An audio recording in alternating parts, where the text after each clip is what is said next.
Muy feliz sábado, hermanos. Un gusto de ver a cada uno de ustedes aquí en la casa de Dios y también tener el privilegio de compartir la lección de lo que se ha estudiado en la semana, poder dirigir y que todos podamos compartir de nuestras propias experiencias y juntos aprender. Y el título que tenemos para la lección de Escuela Sabática para esta semana,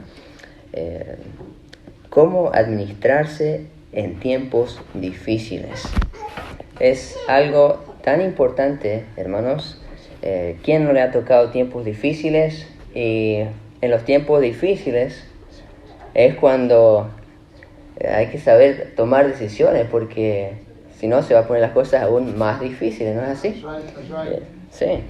Y qué maravilloso que nosotros tenemos a Dios, que nos ha prometido estar en los tiempos más difíciles. Y tenemos también la profecía que nos dice que los tiempos van a ser más fáciles. Nos pinta algo de un sol claro con nubes a un costado. No, ¿verdad? Nos dice de que va a llegar el momento donde no van a dejar ni comprar ni vender a los que quieren obedecer la palabra de Dios. Así que qué hermoso que en estas pruebas que nosotros tenemos son para prepararnos para aquella gran prueba que vendrá, que está en la profecía. Y ese es el propósito, hermanos, de que tenemos aquí en la lección para esta semana, de que podamos sacarle provecho a las experiencias que nosotros atravesamos en nuestro diario vivir. Y leímos en el texto de memoria, vamos a leerlo una vez más. Y nos dice así: ofrece a Dios sacrificios de alabanza y paga tus votos al Altísimo, e invócame en el día de la angustia, te libraré y tú me honrarás. Amén. Nos dice el texto bíblico de que nos dice una promesa, y esta promesa es una promesa condicional. Dios nos dice a nosotros, a cada uno de nosotros, de que Él anhela, que Él quiere librarnos, y Él, el Señor,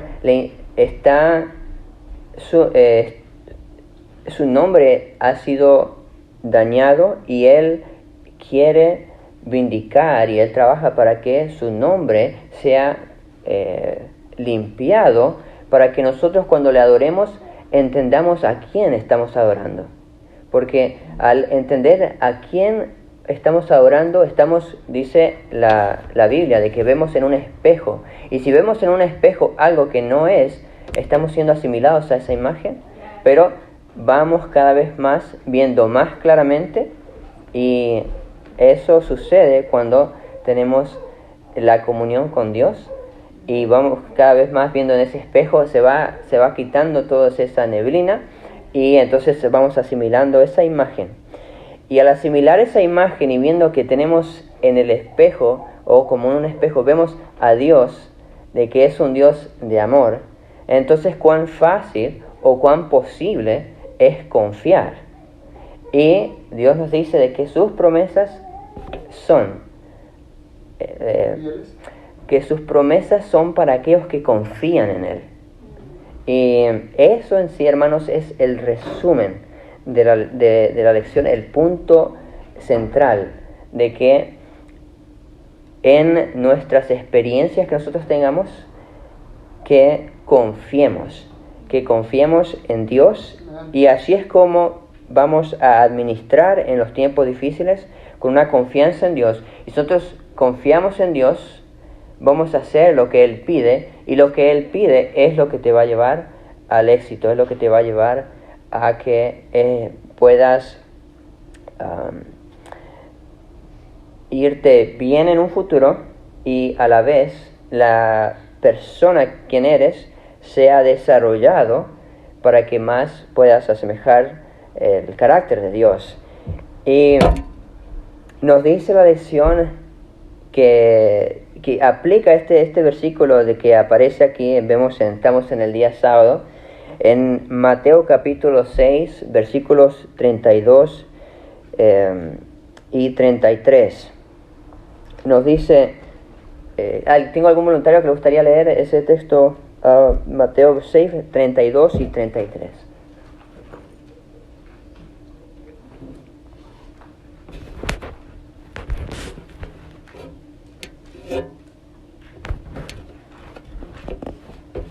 Porque los gentiles buscan todas estas cosas, pero vuestro Padre Celestial sabe que tenéis necesidad de todas estas cosas.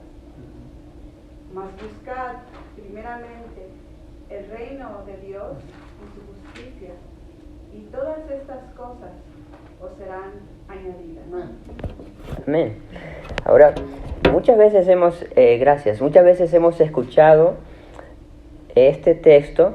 Ahora, ¿cómo nosotros lo aplicamos cuando estamos teniendo experiencias difíciles, como dice el título? Sí. Yo me imagino a Jacob orando: Señor, ¿por qué hay esta sequía? Señor, se me mueren los animales. Señor, yo hice votos, ¿por qué esta sequía?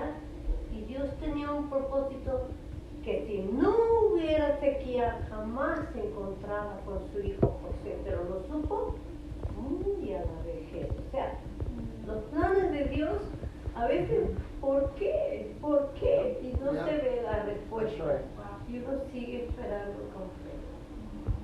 Solo Amén. agregarlo más, no es por qué, sino para qué. ¿Verdad? ¿Para qué? No por qué, sino para qué, ¿verdad?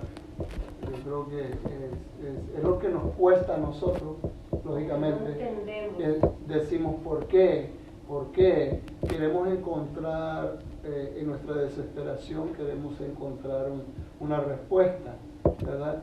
Pero si nos quedamos pensando que en el tiempo, o nos remontamos un poquito atrás al Antiguo Testamento, hablando usted del Antiguo también, pero estamos hablando de Job, cuando Job pasa la situación que estaba pasando. Y Jacob. ¿Verdad? En Job también. Job estaba pasando cosas que en realidad no podían, muchas veces el telón no se puede quitar, ¿verdad? El telón, nosotros no podemos ver más allá de lo que tenemos presente o enfrente de nosotros, ¿verdad? Y como seres humanos es imposible para nosotros poder proseguir en la vida, ¿verdad?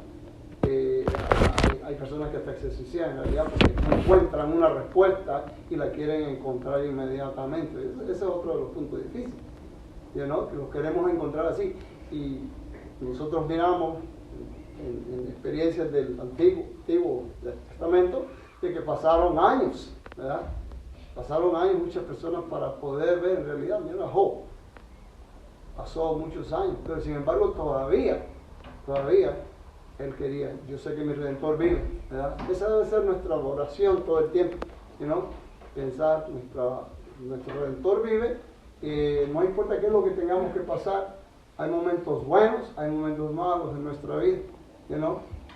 Dios permite todo eso con un propósito, y el único propósito santo es de que finalmente le conozcamos realmente a Él y estemos preparados para poder ser trasladados a la eternidad. Amén. Y es una experiencia que nosotros podemos atravesar, en la cual podemos nosotros vernos a nosotros mismos en estas experiencias, saber cómo está nuestra fe, cómo está nuestra confianza. Esa es una experiencia para vernos a nosotros mismos. Y quisiera añadir también a esa acerca de la pregunta del por qué y para qué. Porque si nuestra pregunta ¿es tu carácter como el que yo entiendo? Y entonces, ¿por qué me pasa? Si estamos preguntando, ¿es así tu carácter como me dice la Biblia? O si estamos preguntando, ¿cuál es el propósito? Sé que tu carácter siempre es igual, sé que me vas a redimir, pero ¿cuál es el propósito? ¿Ven? Hay una diferencia de que si nuestras experiencias nos hacen preguntar acerca, o dudar, más bien sería, del amor de Dios, o si nos hacen preguntarnos, lo cual vemos algo natural, de que si algo sucede, verle algún propósito. Cuando nosotros vemos el propósito, entonces, por ejemplo, con Jesús, cuando Él atravesaba dificultades, Él veía el propósito, y entonces eso lo hacía más llevadero, de que su propósito era sufrir, para poder ser aquel cordero que tomaba nuestro lugar. Vi una mano, sí. Quería recordarnos a nosotros mismos que todo lo que sucede en nuestras vidas ha sucedido por un propósito. Y yo tengo un gran testimonio cuando ya haya llegado al fin lo que estoy pasando en esta ocasión, que es algo que sucedió antes que yo naciera. Antes, más de 56 años, esto ha sucedido. Y un día de estos, cuando todo llegue al final, voy a compartir ese gran testimonio. Porque hay muchas personas que ven lo que está pasando y lo ven solo negativo. Y yo últimamente lo estoy viendo positivo. Y es porque Dios está creciendo mi corazón con ese gran amor que Él da a todos, no importando qué clase de persona sea. Así es que pido oraciones para este examen que estoy pasando en esta ocasión. Amén. Cuando el examen termine, que yo sé que va a ser bueno el final, regresaré y daré ese gran testimonio. Amén. Y estamos viendo de que ya se está dando un buen testimonio. Gloria sea a Dios.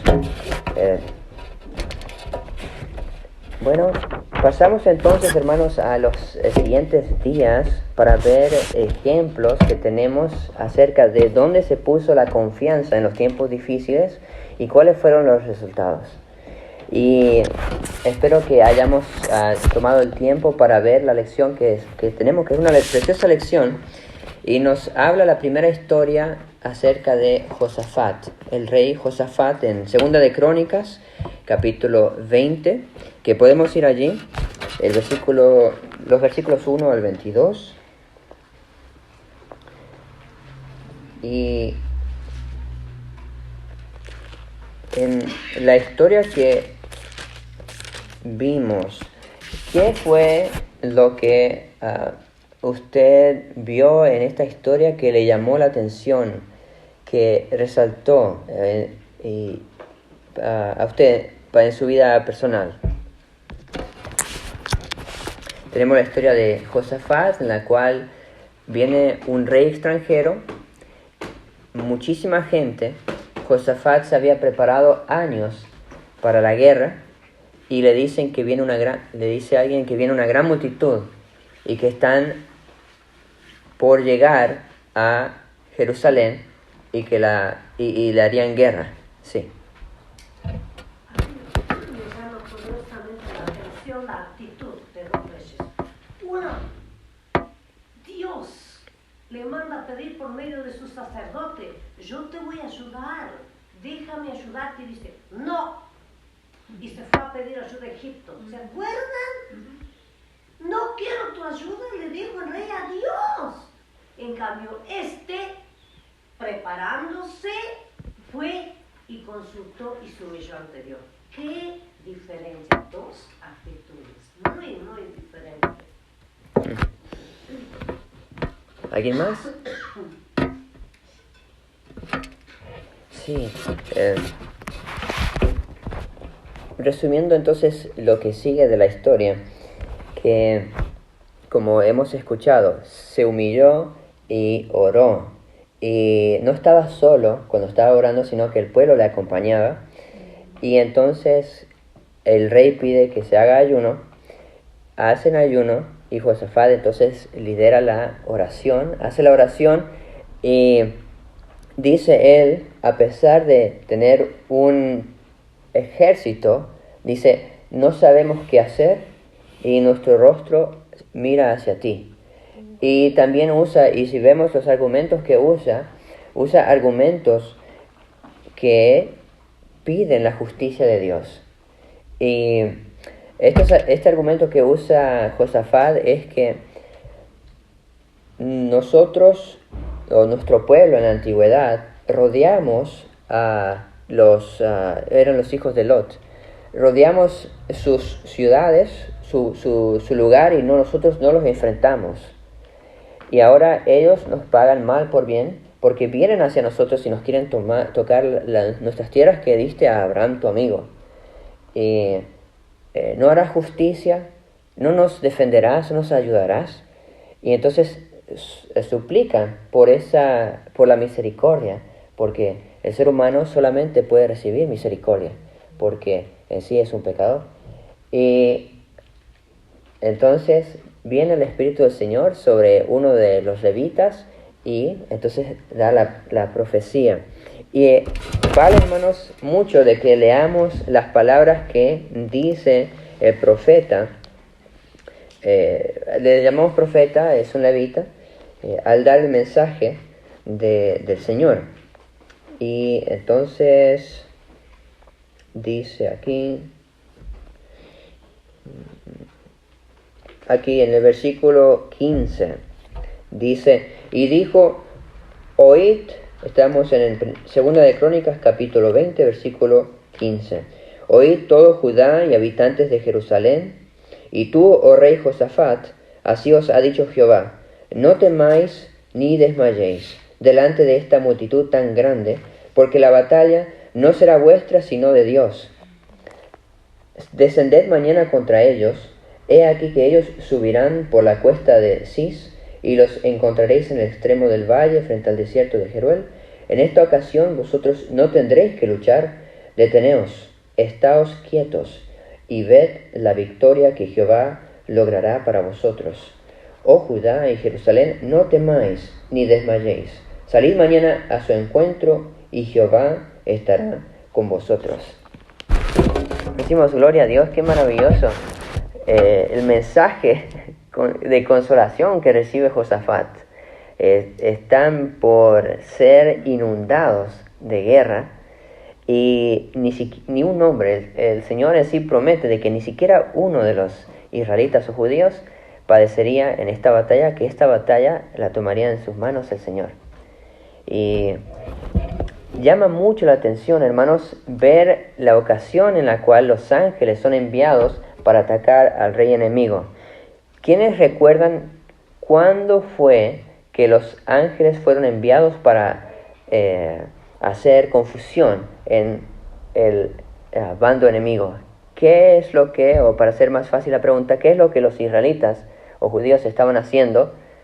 Y entonces el Señor da esa orden. No es... a ver, sí. Cuando confundió a los enemigos de Siria y un ángel de la muerte dice, vean, y todos salieron de Israel, estaban todos muertos. Sí. Todos muertos. Sí. ¿Y cuándo fue ese ángel enviado? ¿Qué es lo que los judíos estaban haciendo?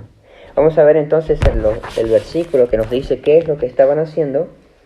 Dice el versículo 20, se levantaron muy de mañana y salieron al desierto de Tecoa. Y mientras ellos salían, Josafat se puso de pie y dijo, oídme Judá y habitantes de Jerusalén, creed en Jehová vuestro Dios y estaréis seguros. Creed a sus profetas y seréis prosperados. Después de consultar con el pueblo, designó a algunos de ellos para que cantasen a Jehová y le alabasen en la hermosura de la santidad, mientras iban delante del ejército diciendo, alabad a Jehová, porque para siempre es su misericordia. Nos imaginamos, hermanos, si los ponemos al día de hoy, si hay noticias de que viene un tsunami, digamos, estamos en la costa, digamos que pueda ser posible, estamos en la playa, y en vez de salir con nuestros vehículos nos ponemos a cantar. O sea, eso requiere fe, requiere una fe fuerte y una confianza. Y sin embargo eso es lo que estaban haciendo, porque si se van con trompetas y dejan las espadas atrás, o sea, se van a cantar, se llevan a los levitas primero, quienes eran los que no estaban entrenados para la guerra, y se ponen a cantar. Sin embargo, nos dice cómo sigue la historia, maravilloso, de cómo esa fe es premiada, y que mientras ellos están cantando, ahí es cuando estos ángeles son enviados, causan la confusión en el reino enemigo y se matan entre sí. Y así, pues, ninguno perece, sí. Esto nos enseña una cosa. Cuando estaban frente al río, también el Señor les dijo: ¿qué vienes a mí? ¡Que caminen! Y se tuvieron que los sacerdotes entrar y mojarse hasta las rodillas con el arca, y luego el agua se abrió. Eso nos dice que Dios quiere acción, fe, luego actúa. Muy interesante. Sí, amén, buenísimo. Y podemos, entonces, vemos la enseñanza que nos dice la Biblia, y entonces es de nosotros ponerla en práctica. Y la lección hace o resalta cómo se puede poner en práctica. Y la lección resalta de que se puede poner en práctica cuando nosotros diezmamos en los tiempos difíciles, hablando acerca del manejamiento, administrar para el Señor hasta que Él venga, el que nosotros diezmemos cuando no podemos pagar, digamos, los biles, etcétera, que nosotros tengamos esa confianza como la tuvo Josafat, de que el Señor proveerá. Y son maneras en cómo vamos poniendo en práctica nuestra fe. Y eso es premiado. Tenemos estas historias y son para nosotros que en nuestro caso no es que la vida esté en juego, o la vida por lo menos la inmediata, porque nosotros no estamos con una pistola que nos están apuntando, o como era aquí, que venía un ejército. Sin embargo, son pruebas que nos van ayudando para las pruebas que vendrán más adelante. Luego, hermanos, tenemos... antes tengo una nota aquí que quería mencionar. Al ver la historia de Josafat, cabe mencionar algo muy interesante acerca de esta historia, que no aparece en la lección, pero es parte de la historia de Josafat. ¿Y qué es? Que Josafat, tiempo atrás, antes de que ocurriese esta historia, él había sido reprendido por un profeta. Y lo que pasó fue que por emparentamiento que tenía con el rey del norte, Acab, este Acab el Señor lo llama su enemigo. Ahora Acab el enemigo de Acab viene sobre él, y entonces Josafat viene del sur y viene a ayudarlo. Y entonces el profeta le dice: ¿ayudas a los que son enemigos del Señor? La ira del Señor está sobre ti, pero se han hallado cosas buenas en ti porque has hecho tal y tal cosa. Entonces, después de que tuvo esta reprensión, se muestra la misericordia de Dios en que lo ayuda cuando Josafat está en aprietos. ¿Sí? Y eso resalta la misericordia de Dios, y muestra también de que el Señor nos pide el primer lugar, porque no tomó en cuenta el Señor de que Josafat tenía lazos políticos o lazos parentescos con alguien, como suficiente razón para ir a ayudarle, porque está en aprietos. Si no dice: es mi enemigo, no le debiste haber ayudado. ¿Sí? Me pareció algo, una enseñanza que aparece ahí, de poner al Señor en primer lugar y respetar ahí lo que Él está pidiendo. Pero resaltamos la misericordia que Dios mostró para Josafat en cómo le ayudó. Luego, hermanos, pasamos al día lunes. Nos dice aquí, confía en Dios, no en tus recursos. Pudimos, por las respuestas un poquito veo cuánto hemos estudiado de la lección, pero pudimos ver la historia de David en cuanto a qué pasó aquí, qué le dijo Joab, qué es lo que hizo, y por el título podemos ver de que es una historia que nos enseña un ejemplo de lo que no hay que hacer, ¿sí? Confía en Dios, no en tus recursos. ¿Qué pasó con David? ¿Alguien sabe la historia? ¿Le gustaría decir qué pasó? Esto está en Primera de Crónicas, capítulo 21, versículos 1 al 14. La pregunta que aquí dice: ¿por qué decidió David contabilizar a Israel o contar a sus soldados? ¿Por qué su comandante Joab le aconsejó que no lo hiciera? Bueno, ya la pregunta dice, ¿no?, qué fue lo que pasó. Pero de todas maneras, hay siempre detalles para cada historia. ¿Alguien? Sí, hermana Guillermo. David contó lo que tenía. In other words, en otras palabras, contó su régimen, contó todas las personas que él tenía, que dice la palabra de Dios, que sacaban espada, sacaban espada, gracias, sacaban espada para pelear. Entonces, eso en mí quiere decir que con todos sus recursos y su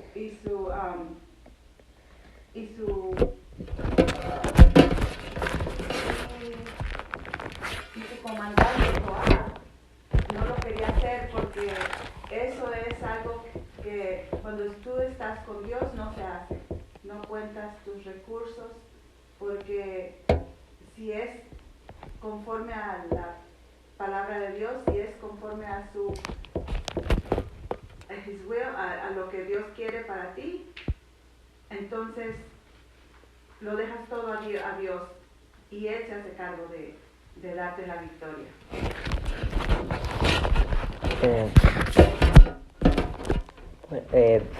Vemos entonces, hermanos, como hemos escuchado, sí, veo una mano atrás, ya pronto le doy la palabra. Bueno, vamos a darle la palabra a hermana Juanita, sí. Hermana Juanita, ¿tienes su mano?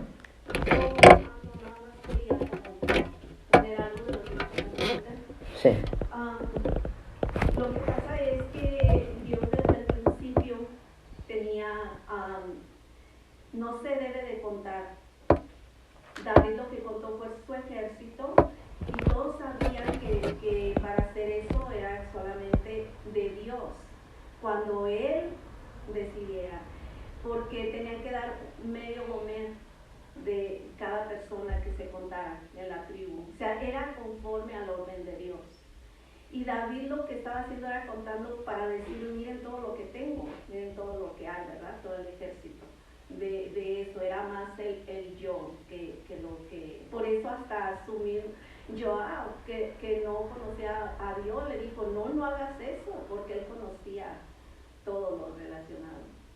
Y muchas veces eso es lo que hacemos, ¿verdad? El yo.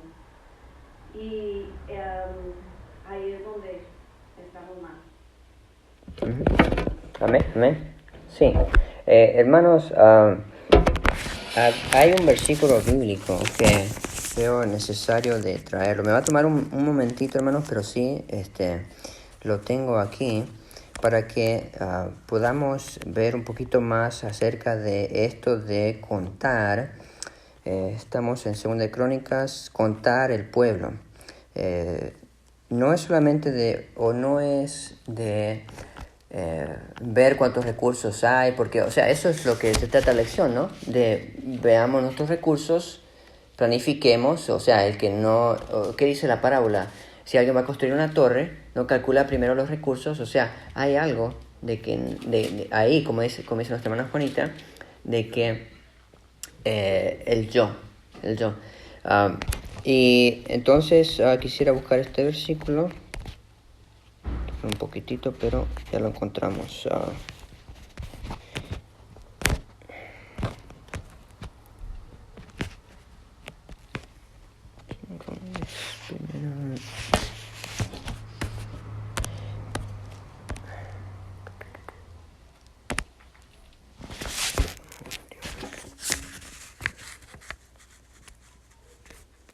Un poquitito, hermanos, con paciencia, y ahí ya lo saco. Pero va a estar en Números. Si quieren ir ahí.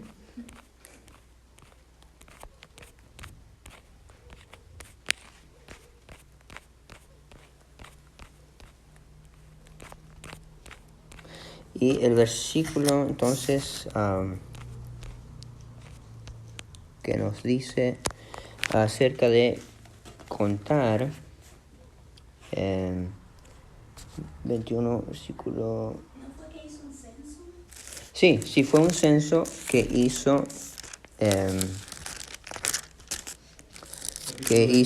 capítulo 24 de 2 Samuel es el censo de David. Okay. Gracias. Sí, aparece en ambos. Aparece en Samuel y aparece también en Samuel. Primera de Crónica 21, 1 al 17. Sí. Ok, acá está. A ver.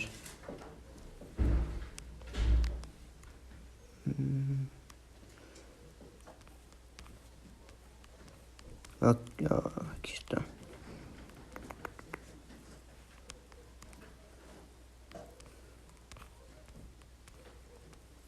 Aquí está, ok, qué bueno. Según la instrucción, este comentario bíblico, según la instrucción dada a Moisés por el Señor, no se debía incluir a la tribu de Leví en un censo militar.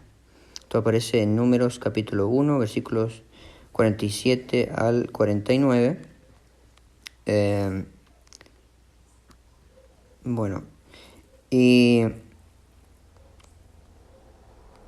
luego...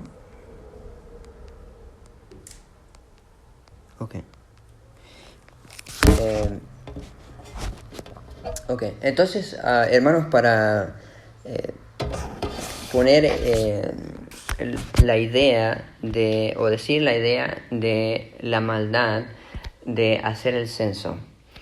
Si el Señor dice, mi pueblo será innumerable como las estrellas del cielo, y yo me pongo a contarlo para decir, miren cómo estaba el pueblo antes que yo subiese al trono, y miren ahora que yo estoy en el trono, cómo lo establecí, y miren mi ejército. Ya el Señor había dicho de que el pueblo de Israel no tuviesen caballos, porque ellos debían poner su confianza en el Señor. Y ahora, al participar entonces, hace de un pecado individual, hace un pecado nacional, porque entonces le pide a todos que participen en este censo. Y vemos entonces de que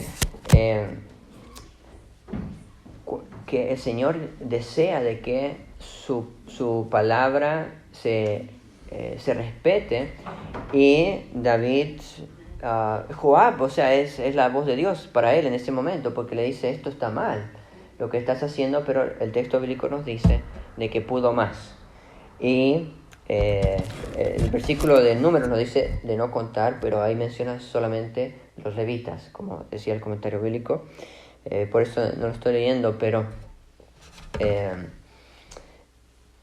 el mensaje luego que recibe es, como vemos, escoge de los 3 castigos, escoge uno que le dice el profeta a David. Y ¿cómo es que David llega a ese momento? O sea, llega a esa actitud en la cual él va a decir, no Joab, acá yo soy el rey y se hace lo que yo digo, y censa al pueblo. Confía en Dios, no en tus recursos. ¿Qué es lo que David estaba haciendo? Sí. lo peor que hay en este mundo es el yo. En muchas cosas, no solamente en dinero o comida o lo que sea, es el yo, porque la Biblia nos da todos los recursos que necesitamos, pero nosotros somos los que decimos, sí, pero lo quiero hacer así, o no, eso no es tan malo, o eso, y hacemos excusas, ¿no? Entonces él lo que quería era subirse él, decir, yo sé lo que estoy haciendo, yo soy más poderoso que Dios, yo sé lo que estoy haciendo, en vez de hacer lo que Dios le estaba diciendo en el cielo. Y es lo que hacemos nosotros también, aunque sea chiquito o que sea grande lo que estamos pensando, pero para mí el yo es lo peor, lo que hay. O sea, ¿a quién nosotros ponemos en el trono de nuestras decisiones? ¿Ponemos al yo o ponemos al Señor? Sí. ¿No más? Dios es un día le dijo a Moisés, golpea la roca. Otro día le dijo, háblale. Era el mismo hecho para que salga agua de la roca. Un día le dice a David que cese. Al otro día le dice, no. O sea, hay que estar muy al pendiente de la orden de Dios. Y el poder corrompe. ¿Qué pasó con Saúl? Fue encontrado, perdido. No, yo soy indigno. Llegó alto, se corrompió. Es muy fácil. Cuanto más alto, tengo el poder. Y puede corromper. Sí. Sí, una más. Dice que en ese momento David fue tocado por el diablo. Él hizo ese censo con orgullo de todo su ejército que él tenía, como un sentido como el rey Nabucodonosor. Y imagínate como todo lo que pasó, todo lo que trajo Dios en ese momento, un ángel del cielo, ¿verdad? Bajó, hizo matanza en un momento increíble. Y pues son muchas cosas, ¿verdad? Solamente ahí, pero es como dice tu mamá, la hermanita, necesitamos estar. ¡Wow! Y más en estos tiempos, bien abrazados de Cristo Jesús, bien en la relación ya no vivo yo, sino Cristo vive en mí. Y lo que ahora vivo en la sangre, lo vivo en la fe del Hijo de Dios, que dio su vida por mí. Pero aferrarnos tanto a eso porque está terrible todo. Estamos viendo las iglesias ahora. Sí. Mientras más difícil se pone, más nosotros somos probados. Y de ese algunos van hacia todo abajo, mientras otros van todo hacia arriba, ¿sí? Y pues que nosotros seamos los que vamos hacia arriba, por la gracia de Dios, los que somos hechos como el oro, como dice, o más preciosos que el oro. Puntos que quisiera resaltar acerca de esta historia que llama la atención cómo aparece en la... Veamos primero cómo dice aquí en Crónicas, dice de que fue Satanás quien incitó a David y David cedió a ese yo, como habíamos mencionado. Sin embargo, si vemos en la historia cómo aparece en Samuel, allí vamos a ver algo interesante. Esto está en 2 de Samuel 24. Y, hermano, no es para traer debate, pero da para hacer una pregunta y que nosotros podamos aprender cómo está escrito la Biblia. Y acá aparece en 2 de Samuel 24, pero para hacerlo bien explícito, leemos ambos versículos. Dice el versículo 21:1, Satanás se levantó contra Israel e incitó a David a que hiciese un censo de Israel. ¿Okay? Ahí vemos a Satanás, que es el protagonista. Y luego el versículo 24, ahora 2 Samuel 24:1 dice: volvió a encenderse el furor de Jehová contra Israel e incitó a David contra ellos, diciendo: ve y haz el censo de Israel y de Judá. Ahora, en un versículo nos dice que es Satanás, y en el otro versículo nos dice que es Jehová. Es importante, hermanos, de que tomemos las enseñanzas de que tiene la palabra de Dios en su totalidad, para que nosotros no malinterpretemos cuando aparece aquí que nos dice el Señor incitó a David. Entonces el Señor fue el culpable, ¿y por qué manda el castigo si es él el que incitó, ¿no? Porque aquí dice el versículo, pero el Espíritu nos guía y nos dice, y comparamos el texto, nos dice el texto que fue Satanás. Entonces el Señor es quien permitió que el enemigo haga esa incitación. Y vemos cómo el hecho de que permita, aquí se lo usa como si fuese directamente el que lo hizo, pero entendemos sabemos de que no fue así literalmente, ¿sí? Y eso es, hermanos, para que cuando nosotros veamos textos así, que nuestra fe se aferre al amor que nosotros conocemos de Dios, y no que digamos que el texto bíblico dice así, así que ya estoy dudando, y no, sino que ser fuertes y tomar los versículos bíblicos, razonarlos, ¿sí?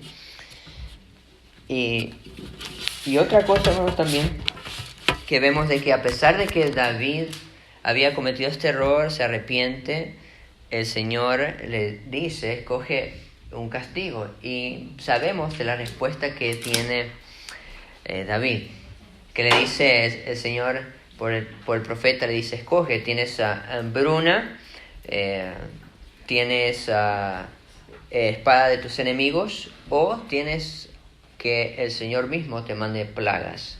Y ahí entonces él, esforzado, y dice, estoy en grandes aprietos, ¿qué voy a hacer? Pues me voy a tirar en las manos de Dios, porque yo sé que grande es su misericordia. Y eso fue lo que hace. Y maravilloso cómo la historia sigue y dice de que el Señor, viendo cómo estaban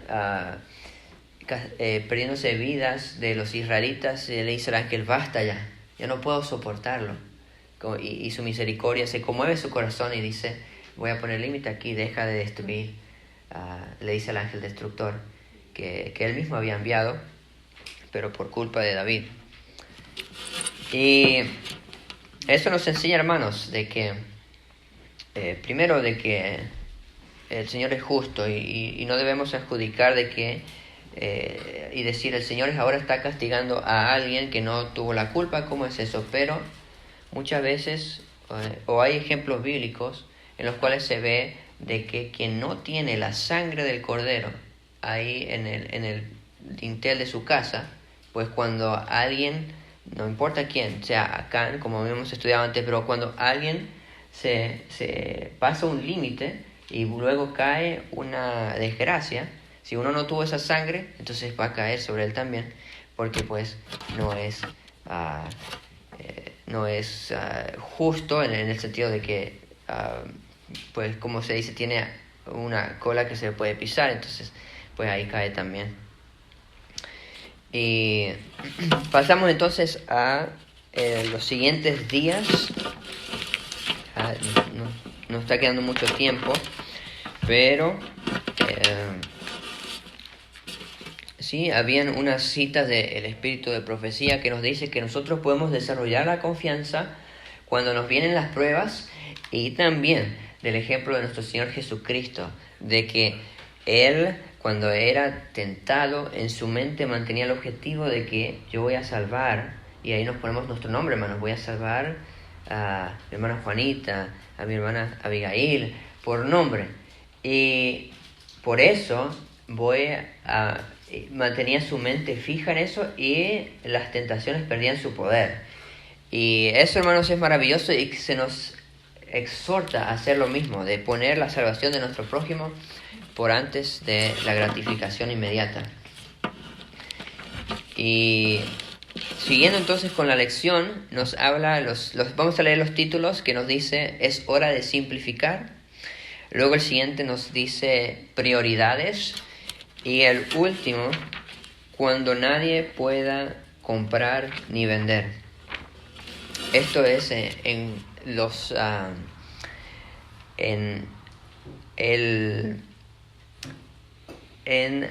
la vista de las cosas que se vienen, es decir, lo que la profecía nos dice, los tiempos difíciles que van a venir y cómo nosotros nos preparamos para estas cosas. ¿Qué nos dice la profecía? Vamos a obtener ya de memoria. En Apocalipsis capítulo 13 nos dice que llegará el tiempo en que no se podrán ni vender ni comprar. ¿Y cómo nos preparamos para eso? ¿Cómo podemos esperar de que vamos a ser fieles al cuarto mandamiento si ahora no somos fieles sería el mandamiento número 8, ¿no? No hurtarás. O sea, si se le está robando a Dios los diezmos, ¿cómo vamos a ser fieles con el cuarto? No podemos tener tal esperanza. Entonces, el llamado del Señor a ser fieles. Y en sí, cuando habla la primera lección, es hora de simplificar, nos habla acerca de que en segunda de Pedro las cosas van a ser quemadas, el trabajo, todo lo que nosotros hemos acumulado, todo se va a quemar.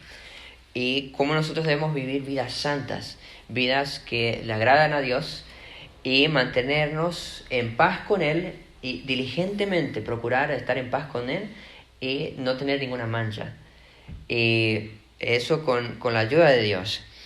Y nos dice, aquí leo una cita, aparece en el centro de la lección, dice, ahora es cuando nuestros hermanos debieran estar reduciendo sus propiedades en vez de aumentarlas. Estamos por trasladarnos a una patria mejor, a saber, la celestial.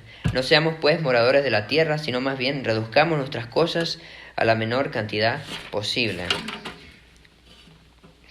Y cuando nos dice esta cita, es claro, hermanos, ahí nos dice, estamos por trasladarnos y en vez de que, nos dice otra cita, nos dice que cuando venga esta ley dominical que está en la profecía, de que las propiedades serán como montañas y cuán difícil será el dejar a un lado eso para ser fiel al Señor. Antes de dar lugar a comentarios, voy a resumir por el tiempo las siguientes lecciones. Dice, y ya damos un poco de tiempo a comentarios. Dice el siguiente título, prioridades. Aquí nos habla acerca el primero y vemos aquí cómo la lección va de un punto en el cual habla de hacer el bien al prójimo, habla acerca de cuidado que las riquezas no te hagan codicioso, y el siguiente día da un paso más. Y el siguiente día, como dice aquí, cuando entregamos todo a Cristo, no queda nada para otro Señor. Así es como debe ser. Es decir, de que llega el momento en nuestra experiencia cristiana en la cual ya no decimos el 10% es lo que es el Señor y el 90% es para mí. Llega el momento en la experiencia cristiana en que ya decimos el 100% es del Señor. Y yo lo voy a manejar y voy a hacer de que ahora voy a tratar de que mis necesidades sean pocas, para que el resto lo pueda hacer yo tesoros en el cielo con la salvación de los seres humanos, o sea, con la salvación de los demás.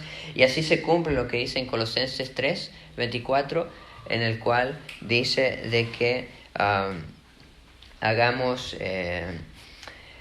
pongamos nuestros afectos en las cosas celestiales y no en las cosas terrenales. Y por último, el último día dice cuando nadie puede comprar ni vender. Y este punto, hermanos, que aparece es maravilloso. Y ya concluyendo, dice en en Deuteronomio voy a leer 2 versículos. Dice Deuteronomio 14:23 en la última parte, cuando habla del segundo diezmo, y dice de que en el lugar donde el Señor te ponga a ti, allí irás y comerás con tu familia de ese segundo diezmo, y también darás al pobre. Y dice, para que aprendas a temer a Jehová tu Dios todos los días. Y luego en Salmo 31:19 lee de la siguiente manera: cuán grande es tu bondad que has guardado para los que te temen, que has mostrado a los que esperan en ti, delante de los hijos de los hombres. Es decir, de que si nos dice aquí, para los que te temen, y luego dice, para los que esperan en ti, está diciendo de que quienes saben cómo se escriben los salmos en forma de poesía, se repite el mismo pensamiento de una manera diferente. Es decir, de que los que temen son los que esperan, los que temen son los que confían. Entonces, si el versículo anterior de Deuteronomio nos dice de que nosotros estamos dando nuestros diezmos y estamos pasando tiempo con el Señor para aprender a temer, para aprender a confiar. Entonces los diezmos nos llevan a nosotros y la comunión con Dios a confiar en Él, y entonces eso nos lleva a poder hacer las decisiones correctas, a poder seguir la voluntad de Dios, lo cual nos ayuda a administrar en tiempos difíciles, nos purifica, nos santifica nuestro carácter y nos hace idóneos para el verdadero tesoro, que es el tesoro de los cielos. Esa es, hermanos, la lección que tenemos para esta semana. Maravillosa lección, y yo espero que lo podamos poner en nuestra mente, de que cuando vengan o estemos nosotros ya tiempos difíciles. Yo he tenido un tiempo difícil con el vehículo, pero gracias a Dios que Él provee, y para cada uno Él provee.